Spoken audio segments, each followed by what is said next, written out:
Archer Aviation has appointed Brigadier General Cristiano Tartaglione as Chief Operating Officer for their UAE operations as part of its growing presence in the Middle East.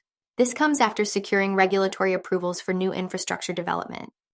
Comstock has become the first solar panel recycling company in North America to receive certification for R2v3 and RIOS Responsible Recycling Standard. The standard verifies that the company's zero-waste recycling process safely repurposes each recycled material into new commercial applications. CIRI, an accredited third-party auditor, certified Comstock Metal's primary and photovoltaic module recycling processes, validating its entire operation as conducted with high levels of safety and environmental stewardship. Uber and Pony AI announced a strategic partnership to launch autonomous robotaxi services in the Middle East. The collaboration will integrate Pony AI's self-driving cars onto Uber's platform. The plan is to combine Uber's extensive ride-hailing network with Pony AI's virtual driver system, a vehicle-agnostic platform that works across various car types and services.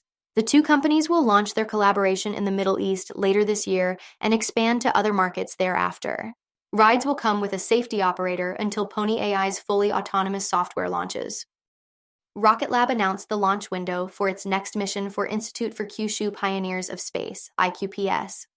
The mission, named the Sea God Seas, will launch from Rocket Lab Launch Complex 1 in New Zealand during a launch window that opens on May 17th. It will deploy a single synthetic aperture radar imaging satellite called QPS-SAR-10 to a 575-kilometer circular Earth orbit, where it will join the rest of the IQPS constellation, providing high-resolution images and Earth monitoring services globally. This mission marks Rocket Lab's 6th launch of 2025 and its 64th Electron launch overall, bringing the total number of satellites delivered into space by Rocket Lab to 225. For more on Rocket Lab and other companies, follow Ascencore. Thanks for watching and have a nice day.